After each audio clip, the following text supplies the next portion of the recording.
I woke up to laughter. It came from downstairs, bright and careless. For a second, I thought I was dreaming. Then I heard the sound of zippers and rolling suitcases. "Are we taking all of them, Mom?" Ryan's voice rang out. "Of course," she said. "We'll need options for Switzerland. Switzerland." My heart skipped. I sat up, rubbing my eyes. The morning light was spilling across my floor. I threw on a shirt and ran downstairs, my socks sliding on the wood. The living room was chaos. Bags lined up, coats piled high, passports on the table. Everyone was smiling. Everyone but me. "Morning," I said. No one looked up. Lily spun around in her pink sweater. "Ethan, can you grab my charger?" "For what?" I asked. She blinked. "For the trip, duh!" I looked at her, then at the suitcases again. "Trip?" Mom finally turned, her expression too calm. "Yes, we're leaving for Switzerland in a few hours." I frowned. "We?" She nodded. "Your father, Ryan, Lily, and me. I waited for my name. It didn't come. What about me?" I asked. Dad didn't look up from his phone. "Someone has to watch the house." I thought I'd misheard. "Watch the house?" Mom sighed, annoyed. "Yes, Ethan, you're 19. It'll be good for you to have some responsibility." I stared at her. "You're serious?" "Don't start," she said. "You know how stressful this week's been." "Stressful for who?" My voice cracked. "I didn't even know you were going anywhere." Ryan laughed under his breath. "Guess you missed the memo." I turned to him. "You could have told me." He shrugged. "Didn't think it mattered." I felt heat rise in my chest. "It mattered to me." Mom zipped another bag. "Don't make this dramatic. We'll be back before you know it." "You're leaving tomorrow?" "Today," she corrected. It hit like a punch. "Today." "You weren't even going to say goodbye?" I asked. She gave a small smile, the kind that hurt more than words. "Don't be silly. We're not abandoning you." "Feels like you are." "Ethan." Dad's voice was sharp. "Enough. I don't want attitude before a long flight." I stared at him, the man who once taught me how to ride a bike, now refusing to meet my eyes. "Right. Wouldn't want me ruining your vacation." He stood, adjusting his watch. "We deserve a break." "From what?" I said. "From me?" Mom's lips tightened. "Stop it." For a second, nobody moved. The air felt heavy, like the silence was pressing against my chest. Then Lily broke it with a sigh. "Can I take your headphones, Ethan?" I almost laughed. "Yeah, sure, take whatever," Ryan smirked. "Told you he wouldn't mind." I wanted to yell, to slam something, but instead I just stood there, numb. The smell of breakfast drifted from the kitchen, eggs gone cold on the counter. My plate was still half full from earlier. Mom brushed past me, perfume stinging my nose. "We left some cash in the drawer. Order takeout if you need to." "Wow," I said quietly. "So thoughtful." She didn't answer. Outside, the car engine started. Dad called out, "Everyone ready?" Lily skipped past me, waving. "Bye, Ethan." Ryan followed, dragging the last suitcase. "Try not to burn the place down." I looked at them one last time. "Have fun," I said, though my voice barely made it past my throat. Mom stopped by the door, sunglasses hiding her eyes. "Don't sulk, okay? We'll bring souvenirs." "Right," I whispered. "Maybe a photo where I don't exist." Her jaw tightened. "We'll talk when we're back." "Sure," I said. "If you remember I'm here." She hesitated for half a second, then turned and walked out. The door shut. The sound of the car pulling away was soft at first, then it faded completely. Silence. I stood there, staring at the empty space where their suitcases had been. The house suddenly felt bigger, colder. My chest hurt, but not from crying, just from knowing I didn't even matter enough to argue for. I walked to the window and watched their car disappear down the street. No one looked back. The breakfast plate was still there, eggs rubbery, toast cold. I sat at the table, fork in hand, and took a bite just to taste something. The food was bitter. Maybe it was me, my phone buzzed. A message from Mom. "Remember to lock the back door. No love you. No miss you." Just that. I laughed once, short, dry, hollow. I texted back, "Locked. Don't worry. House is safe." No reply. The sun hit the window, lighting up the dust in the air. I looked around at the photos on the wall, smiling faces, matching outfits, vacations where I was always standing a little off to the side. Maybe I was never really in the frame. My chest tightened again, and for a moment I thought about calling someone. Anyone. Mason, maybe. But what would I say? Hey, my family left for Europe without me. It sounded pathetic even in my head, so I didn't call. Instead, I cleaned their dishes. Packed away their crumbs. Pretended the silence didn't echo. By night, the house looked too neat. Too quiet. I sat by the door, lights off, waiting for a sound that never came. The air was cold. The leftovers colder, and for the first time I understood what it meant to be truly unwanted. The first day passed slow. The second day felt endless. By the third, the silence had its own sound. I sat at the kitchen table again, reheating what they'd left, half a casserole, some rice, dry chicken. The microwave beeped, echoing across the empty house. I stared at the steam rising and whispered, "Bon appetit, Ethan." My own voice startled me. The clock ticked too loud. Every creak in the floor felt like someone walking behind me. I turned, but it was always nothing. I tried watching TV, scrolling on my phone, anything to fill the quiet. But the laughter from their trip videos filled my feed instead. Mom posting pictures, Ryan snowboarding, Lily holding hot chocolate. I wasn't tagged in a single one. I turned off my phone. The house hummed in its loneliness. By the fourth day, dishes piled in the sink. The fridge was half empty. Their scent still lingered. Mom's perfume, Dad's aftershave. I hated that I noticed. When the doorbell rang, I almost didn't move. "Ethan!" a voice called. "Mason." I opened the door, blinking at the sunlight. He stood there with 2 grocery bags and a frown. "Dude, what the hell?" he said. "You look like you've been dead a week." "Thanks," I muttered. "Nice to see you too." He stepped inside, sniffing the air. "Smells like sadness and microwave meals." I half smiled. "That's accurate." He dropped the bags on the counter. "I brought food, real food. My mom made lasagna." "You didn't have to." "Yeah, I did." He looked around. "They really just left you here, huh?" I didn't answer. He turned, face hard. "Without even telling you? Guess I didn't make the guest list?" He slammed his hand on the counter. "That's insane, man. It's normal," I said quietly. "They've been drifting for years." He shook his head. "No, this isn't drifting. This is messed up." I sat down, rubbing my hands together. "They said someone had to watch the house." Mason stared at me like he didn't believe it. "You? Watch their house while they're on vacation?" "Apparently I'm trustworthy enough to guard furniture," he cursed under his breath. "Unbelievable," I forced a laugh. "It's fine." "It's not fine, Ethan. You're eating leftovers alone. Better than starving." He grabbed the cold casserole plate from the sink and dumped it. "You deserve better than this crap." "Mason, no!" he snapped. "I get it, you don't want pity, but this isn't about pity. It's about respect." I stayed quiet. He sighed, softer now.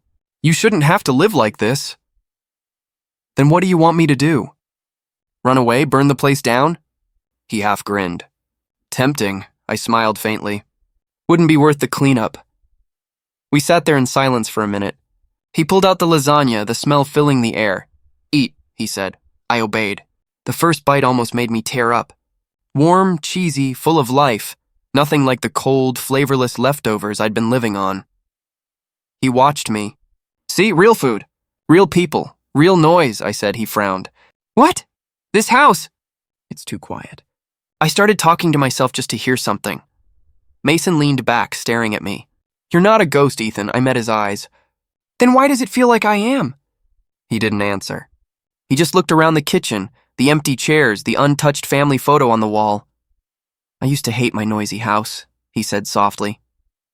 "Now I think I get why silence scares you." I forced a chuckle. "It's not fear, just emptiness." He leaned forward. "Then fill it." "How?" "Invite people.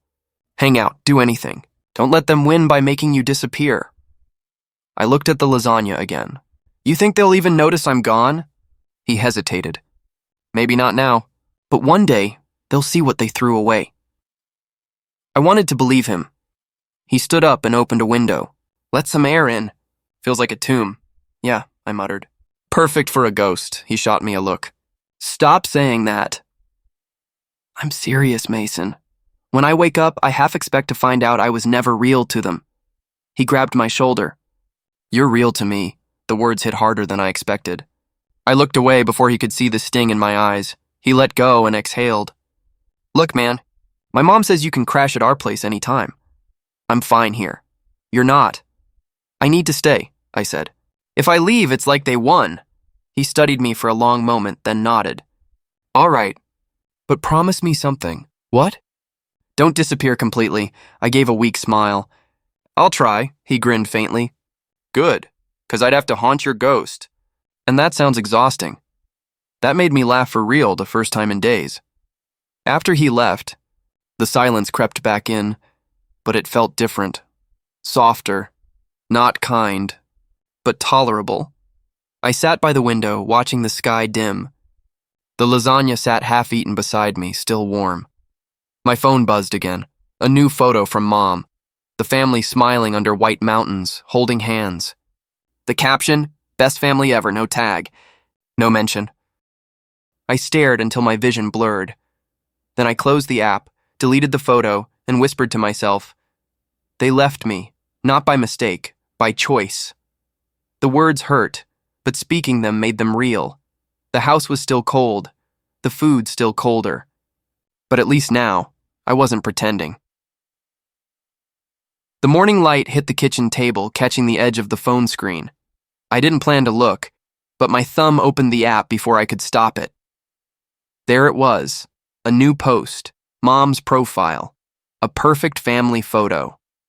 All of them smiling under snow-capped mountains, wrapped in designer jackets, Dad's arm around Lily, Ryan throwing snow in the air. The caption read, "Family time means everything." My name wasn't tagged. My face wasn't there. I stared at the picture until my chest hurt. Everything, I whispered. Guess I don't count.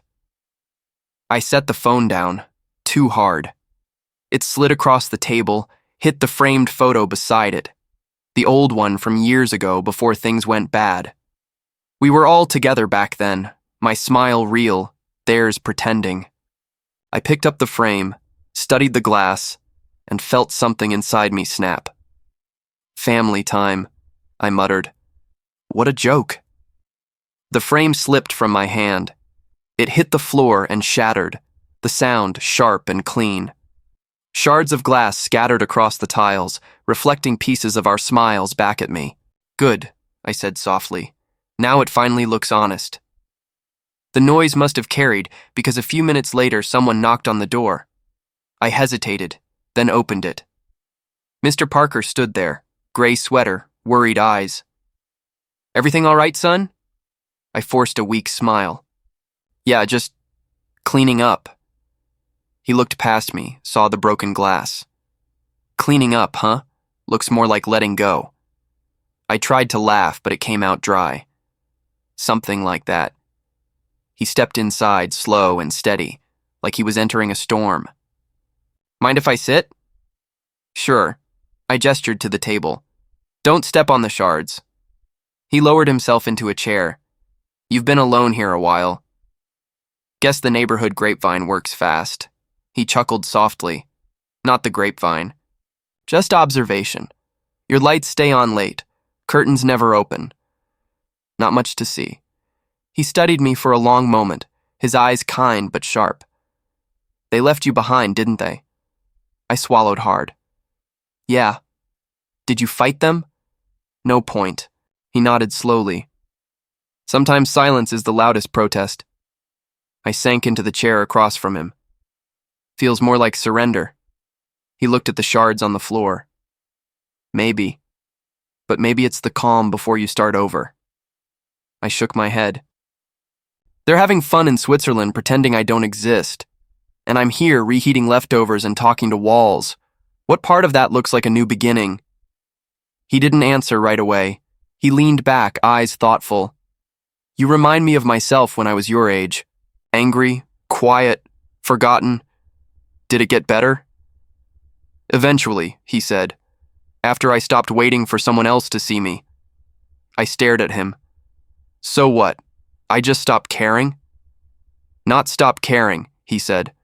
Start choosing who's worth your care. His words hung in the air.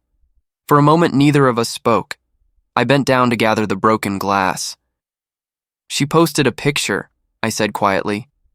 Caption said, family time means everything. You know what that feels like? He smiled sadly. Like standing in the rain while they dance in the sun. Exactly. He reached over, carefully taking the bigger pieces from my hands. Pain builds men, son, but if you let it rot, it'll build monsters instead. I looked up, meeting his eyes. You sound like a philosopher. Just old, he said with a grin. Old enough to know pain is the best teacher if you don't let it own you. I set the last piece of glass on the table. I don't even know what I'm supposed to do now. Do something for yourself, he said simply. Anything. Fix a fence. Take a walk. Apply for that job you keep ignoring. Every step you take for yourself takes power away from the people who broke you. I sat there, staring at the mess. You really think it's that easy? No, he said. But it's a start. The kettle whistled. I hadn't even realized he'd turned it on. He poured tea into 2 mugs, sliding one toward me. The smell of mint filled the air. I took a sip. Warmth spread through me, gentle, steady, human. Thank you, I said quietly. He smiled. You don't owe me thanks. Just don't give up. When he left, the house felt different. Still quiet, but not empty. I stood there a long time, staring at the spot where the frame had shattered. I could have cleaned it all up, but instead I picked up the photo inside, the one where my younger self stood smiling between 2 parents who pretended to care. I slipped the picture out, tore it in half, and tossed the pieces into the trash. It didn't make me feel better, but it made me feel real. I walked to the mirror in the hallway. My reflection stared back, tired but alive. You're still here, I said softly. The mirror fogged a little from my breath, as if it answered me back. That night, I sat by the window, the moonlight spilling over the counter. I scrolled through their photos one last time, heart beating slower with each swipe. They looked happy, too happy. I whispered, if pretending makes them happy, then maybe I should stop pretending too. I set my phone down, turned off every light, and let the darkness settle. For the first time, it didn't scare me, because deep down, I'd made a quiet promise, one that didn't need to be said out loud. I wouldn't be the forgotten one anymore. The fridge hummed like it was mocking me. Empty shelves, 1 cracked egg, half a bottle of ketchup. That was it. I leaned on the counter, phone in hand, scrolling through job listings. No experience required, one said. Part-time available, said another. I sighed. Minimum wage, but at least it was something. When Mason showed up that afternoon, I told him, I'm getting a job. He blinked. Finally. I frowned. What's that supposed to mean? It means you've been moping for weeks.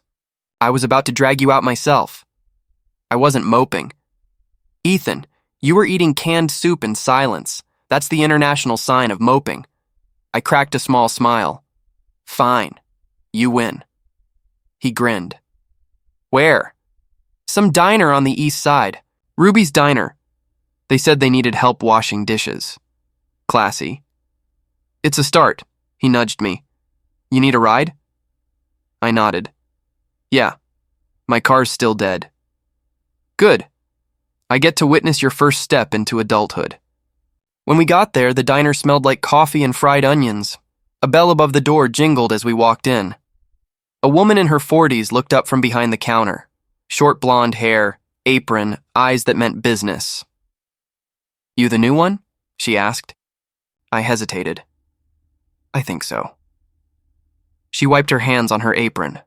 Name? Ethan. Last name? Cole. She scribbled something on a clipboard.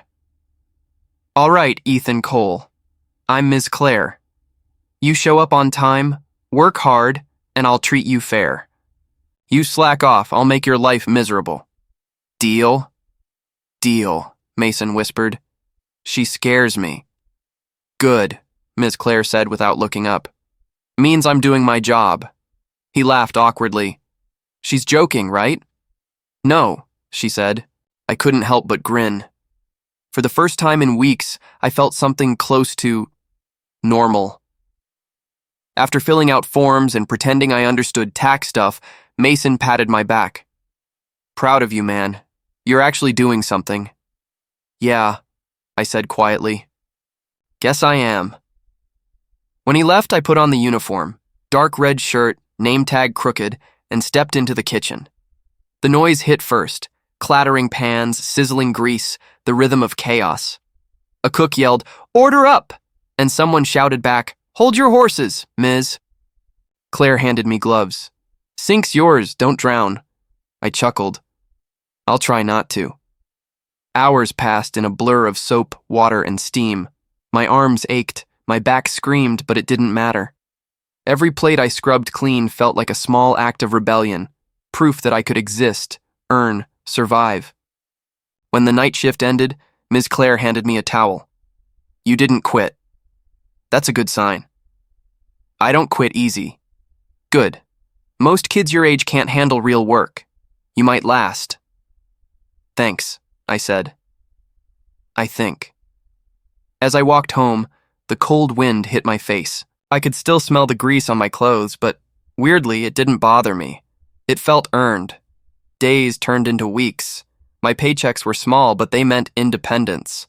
Mason came by sometimes, teasing me about smelling like fries. "Hey," he said once, grinning. "You're glowing. Must be the fryer oil." I rolled my eyes. "It's called progress." He smiled. "Yeah, man, you're building something." Then came the day my parents returned. The car pulled into the driveway like nothing had happened.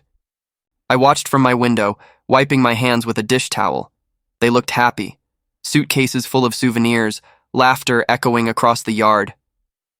I waited for someone to call my name. No one did. I went downstairs, still wearing my uniform. Mom noticed me first.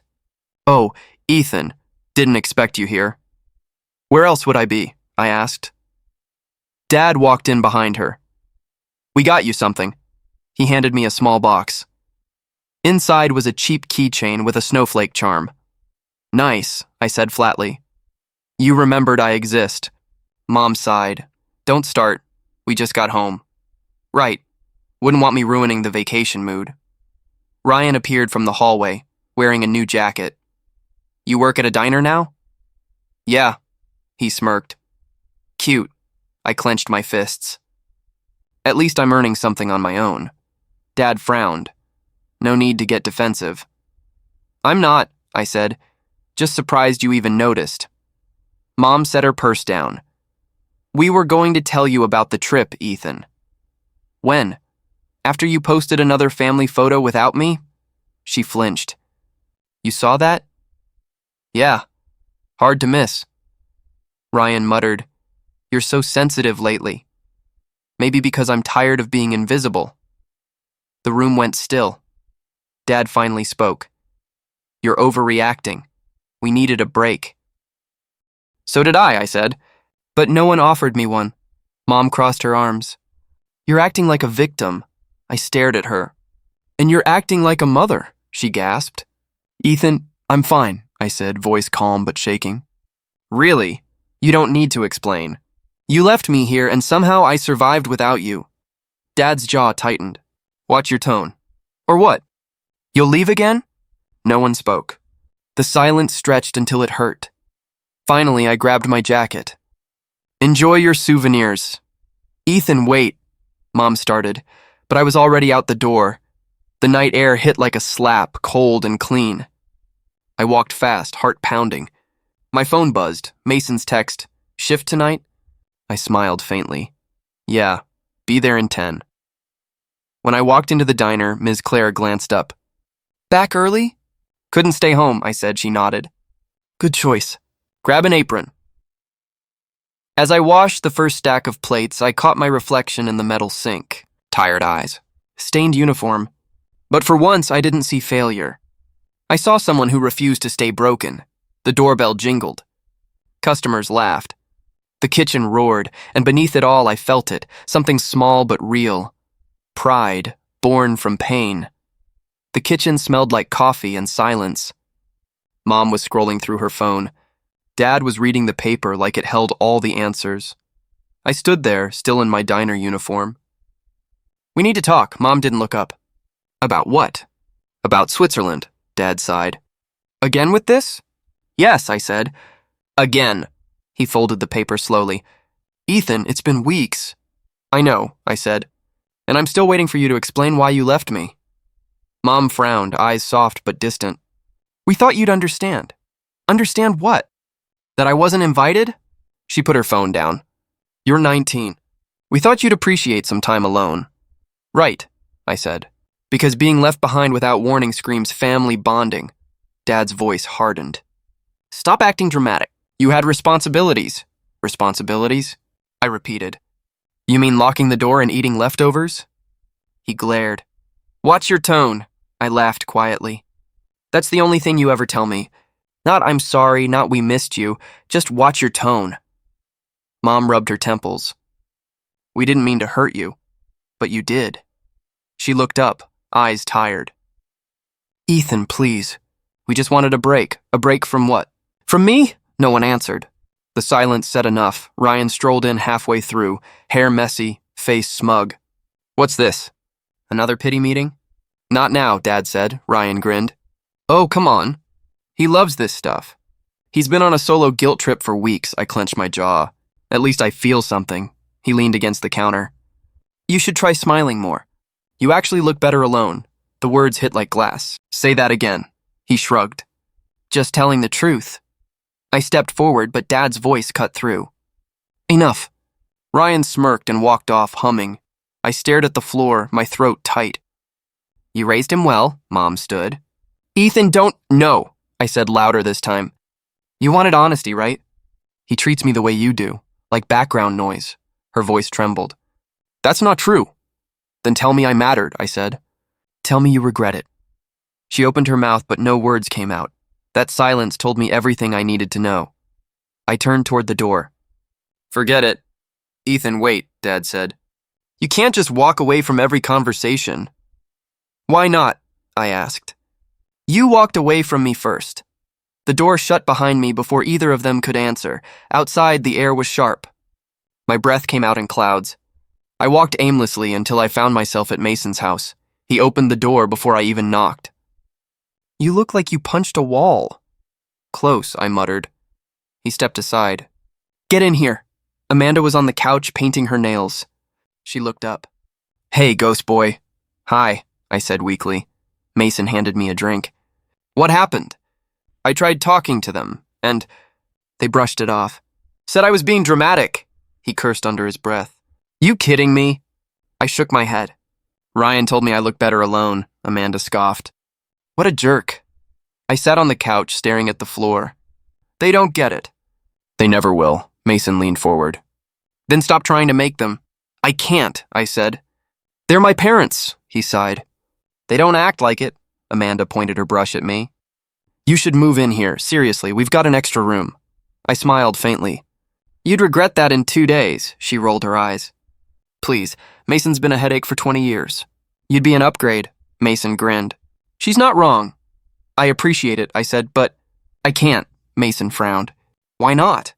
Because I need to do this on my own, I said. If I leave that house now, it's like they win. He studied me for a moment, then nodded slowly. You really are stubborn. Guess I learned it from them. He chuckled, then his tone softened. Just promise you won't drown in that silence again. I'll try. Amanda looked at me over her nail polish. Try harder. You're not a charity case, Ethan. You're just stuck in a house full of blind people. Her words made me smile. Thanks, I think, she shrugged. Don't mention it, Mason clapped his hands. All right. You staying for dinner? I should head to work. Late shift again? Yeah, he stood up. Then I'll walk you. Don't argue, I didn't. The walk was quiet at first. The streetlights flickered, the air cold enough to sting. Mason kicked a pebble. You ever think they'll realize what they did? No, I said. And maybe that's okay. He nodded. Maybe, but you deserve an apology. I know, I said softly. But I'll never get it. When we reached the diner, he stopped. You're tougher than you think, man. I don't feel tough. That's how I know you are. He smiled, gave my shoulder a quick slap, and walked off. Inside, the diner glowed warm and familiar. The bell jingled as I stepped in. Ms. Claire nodded from behind the counter. Cutting it close, Cole? Sorry. Long day. Life doesn't wait for long days, she said. I smiled faintly. You're starting to sound like my therapist. Then I'm underpaid, she said. I grabbed an apron and got to work.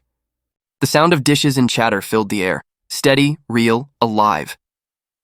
Halfway through my shift, I heard a soft voice at the counter. Hi, can I get a coffee and a slice of pie? I looked up. She was standing there, brown hair tied up, gentle eyes, a scarf wrapped around her neck. She smiled at me. You work here? Yeah, I said. First week. Well, she said softly, you look like you belong. I don't know why, but that made something inside me breathe again. The diner was half empty when she came in again. Same soft scarf, same gentle eyes. She smiled when she saw me. Hey, she said. You remember my order? Coffee. And pie, I said. She grinned. Wow, impressive memory. I wiped my hands on my apron. Hard to forget someone who tips better than anyone else. She laughed, light, genuine, the kind of sound that filled empty spaces without trying. As I poured her coffee, she tilted her head. You always look tired. I work too much. Or think too much, she said. Maybe both. She stirred her coffee, eyes watching me. Do you ever sit down? Or are you part of the furniture here? I get a 5-minute break, I said. But it's usually spent convincing the coffee machine not to explode. Then take it now, she said, patting the seat across from her. I hesitated. Ms. Claire will kill me, Chloe smiled. I'll protect you. Something in her tone made me believe she could. So I sat. For the first time in months, I wasn't thinking about survival. I was just there. She leaned forward. So what's your story? What makes you think I have one? Everyone who hides behind jokes usually does, I smirked. You sound like my friend Mason. Smart guy. Annoying guy, I corrected. She laughed again, softer this time. So, tell me anyway. I looked down at my hands. My parents went on a family trip without me. Her smile faded. You're serious? Switzerland. They said someone had to watch the house. That's... She stopped, shaking her head. That's cruel. Yeah, I said. But it's fine. I got a job. I'm figuring things out. She studied me for a second, eyes gentle. You don't sound fine, I shrugged. It's better than feeling nothing. She reached for her cup. My mom left when I was 10, she said quietly. My dad tried to pretend it didn't matter. So I learned to smile through everything. I looked up. And does it work? Sometimes, she said. Until it doesn't. Our eyes met, and for a moment the world outside the diner stopped moving. I cleared my throat. You ever get tired of pretending? All the time, she said. But pretending feels safer than falling apart. That line stuck in my head for days. We started talking more after that. Every night she came in after class, ordering the same thing. She'd sit at the counter teasing me while I wiped tables. You missed a spot, she'd say. I'll add it to my list of failures, I'd reply. She'd laugh, shaking her head. You're impossible. One evening she brought me a small paper bag. Dinner. You can't live on diner scraps. I opened it. Homemade sandwiches. You didn't have to. I wanted to, she said simply. You look like you haven't had someone care in a while. I stared at her. You shouldn't be this nice to people. Why not? They might start depending on it, she smiled. Then maybe they need to. That night after closing, I sat outside with Mason. He'd come to pick me up, munching fries from a takeout bag. So, he said, Chloe, huh? I rolled my eyes. Don't start, bro, he said, grinning. I saw you laugh today. That's basically a miracle. I laugh sometimes. No, you smirk. There's a difference. I threw a fry at him. You're an idiot. Yeah, he said, but I'm a happy one. And you're getting there. I didn't admit it, but he was right. Something about Chloe made the world softer. Days turned to weeks. The diner stopped feeling like a job and started feeling like a place I belonged. Chloe would study in the corner booth, pretending to read while secretly timing how long I worked before taking a breath. You know, she said one night, you look better when you smile. I don't smile. You just did, she said. I shook my head. That doesn't count, she leaned forward.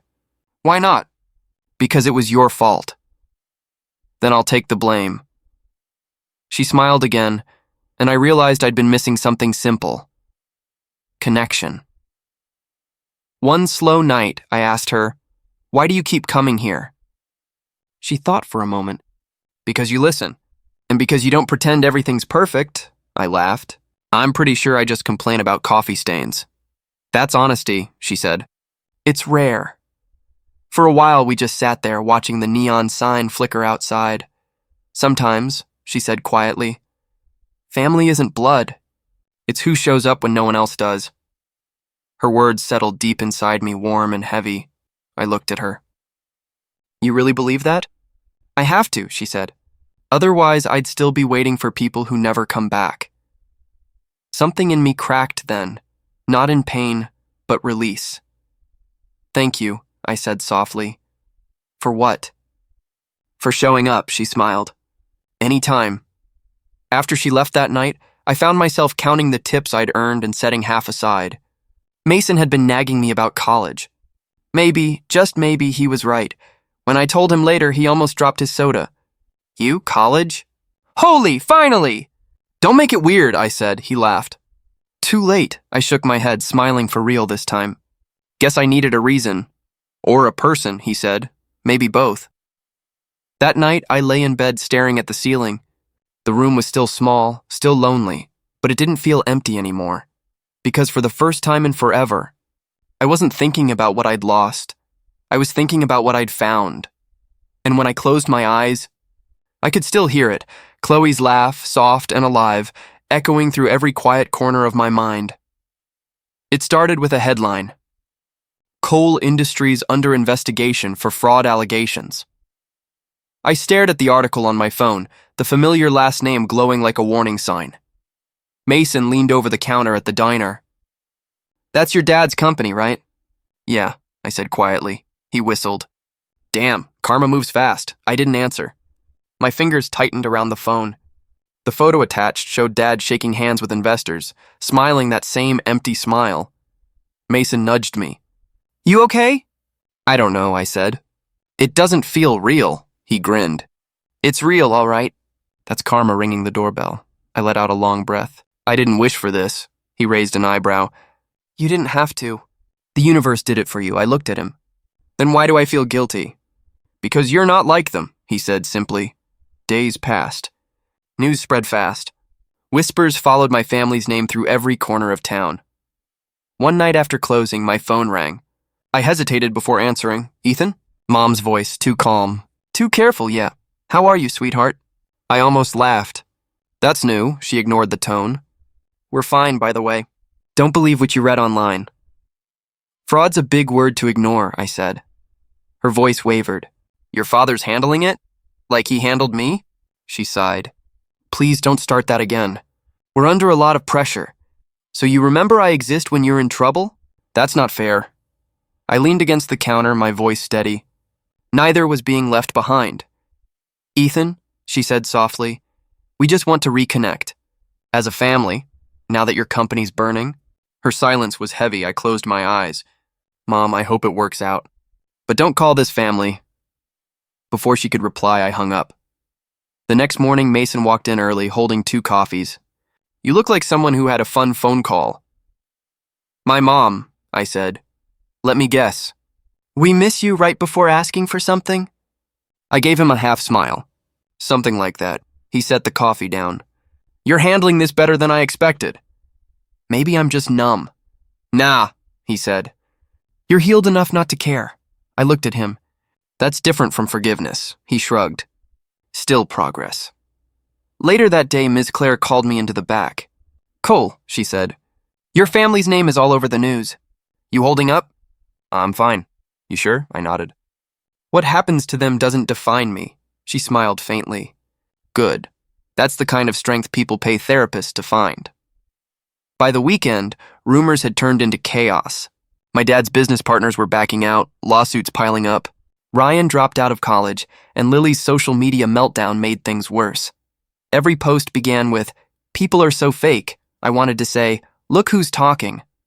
But I didn't. One evening, I was wiping down tables when Mason said, "You're really not going to say anything?" No point, I said. They already know what they did, he chuckled. Man, silence suits you. I learned it from them, he smirked. Difference is your silence means peace. Theirs means guilt. The bell above the diner door jingled. I turned around and froze. My parents stood there. Ryan and Lily behind them. The world went quiet. Mom smiled weakly. Ethan. Evening, I said. Table for 4? Dad cleared his throat. We'd like to sit, I nodded. Right this way. As I led them to a booth, Mason mouthed, Oh, this is gonna be good. I ignored him. They sat down, awkward and stiff. I pulled out my notepad. What can I get you? Mom forced a smile. You're really working here. Yep, I said. Pays the bills. Ryan chuckled under his breath. You in customer service now? I looked at him. You ordering something or just here to commentate?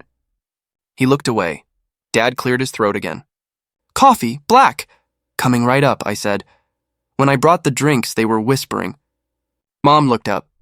You must think we're awful. I placed the mugs down. I don't think about you much, she winced. We made mistakes. Plural, I said. Dad leaned forward. Ethan, I know things were hard. But you need to understand. I don't, I cut in. And I don't need to, he frowned. Don't take that tone with me. I smiled slightly. Relax, Dad, it's just customer service. Mason nearly choked behind the counter, pretending to cough. Mom's eyes filled with tears. We came to make things right. Then pay your bill, I said quietly. Ryan muttered, You're still dramatic. I turned to him. And you're still here. He shut up. For a moment, the only sound was the clink of spoons. Then Mom said, Ethan, please. We're losing everything. Your father has his own mess to clean, I said. Like I did, her voice broke. We didn't mean to hurt you. You didn't mean not to either. Dad stood, frustrated. Enough. You're enjoying this, aren't you? I looked at him, calm. No? That's the difference between us. He stared at me for a long moment, then slowly sat down again. Mom reached out, but I stepped back. Don't, I said softly. She froze. I'm not angry anymore, I added. I'm just done. Mason came over with their check. You paying cash or card? Dad muttered, Card. When the receipt printed, I placed it on the table. Have a nice evening. Mom whispered, Ethan. Wait, but I'd already turned away. Behind me, I heard Ryan hiss, Unbelievable, and Mom's quiet reply, We deserve it. When they finally left, Mason exhaled. Dude, that was brutal. I didn't even raise my voice, I said. That's what made it brutal. I smiled faintly. Guess silence really is louder than revenge. He clapped me on the shoulder. That's growth, man. Maybe it was. Later, when the diner was empty, I wiped down their table one last time.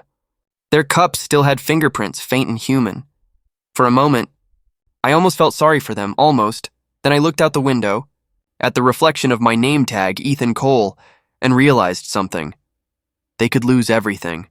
But I'd already found what mattered. Peace. The new apartment smelled like fresh paint and quiet beginnings. Bare walls, one couch, a table I bought secondhand.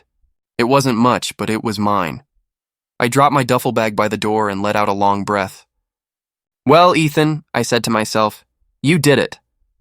The words felt strange, like they belonged to someone stronger than I used to be. My phone buzzed. Mason, of course. Mason, you alive? Me, barely. But I have walls now.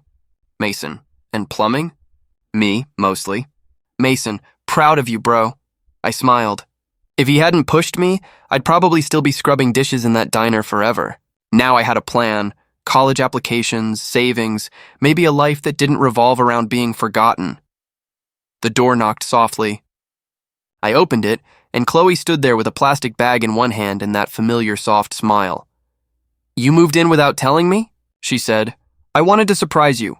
Congratulations, she said, stepping inside. Wow, it's minimal. Don't mock the minimalist lifestyle, I said. It's intentional poverty, she laughed, setting the bag on the counter. I brought dinner. Don't ask what it is. Leftovers? Always. We sat on the floor, legs crossed, sharing takeout from old containers. The noodles were cold, but it didn't matter. She glanced around. You have no furniture. I have ambition, I said. That's lighter to carry? Spoken like a poet who's allergic to spending money, or a broke guy pretending it's philosophy. We both laughed, the kind that felt easy, like breathing. After a while, she leaned her head on my shoulder.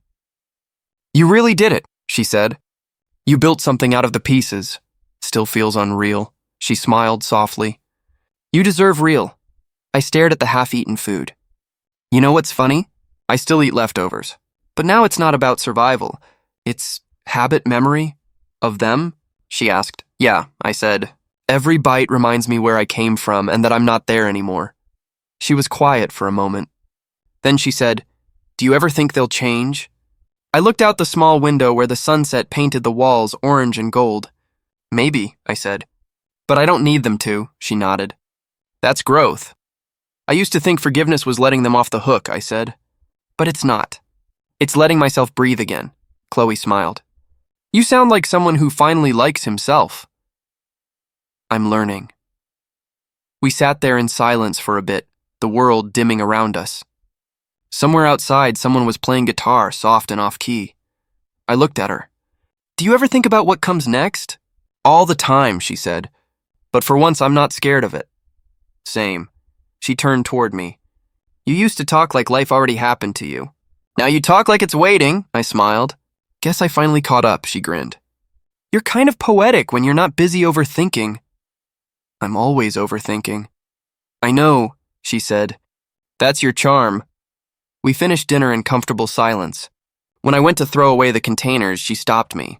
"Leave one," she said. "Why?" "To remind you where you started." I placed the empty container on the counter. "Fair enough." Later, we stood on the balcony, a narrow strip of concrete overlooking the street. The air was cool, city lights flickering below us. Chloe leaned on the railing.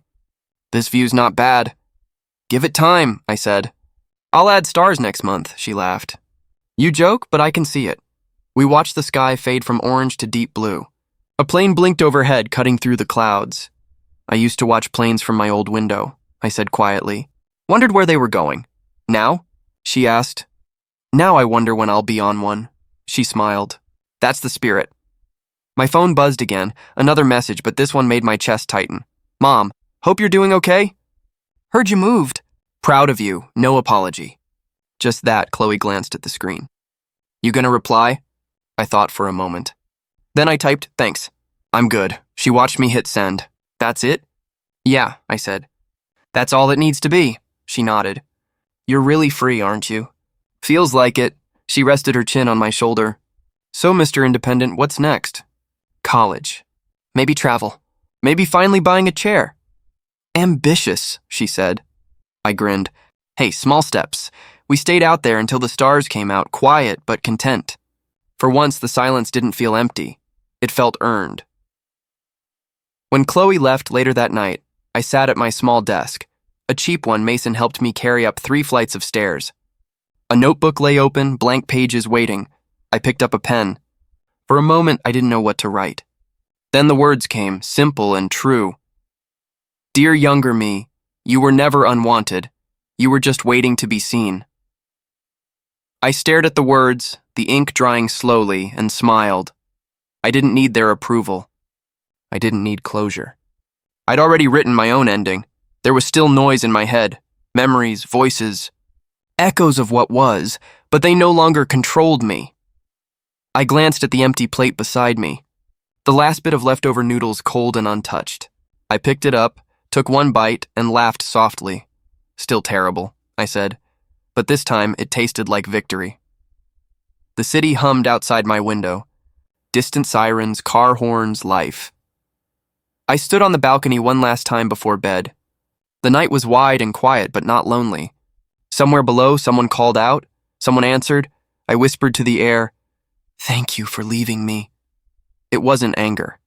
It wasn't bitterness. It was truth. Because if they hadn't, I never would have learned what freedom actually felt like. And as the wind carried the sound of laughter from down the street, I realized something simple, something I should have known all along. Being alone wasn't punishment. It was the start of everything.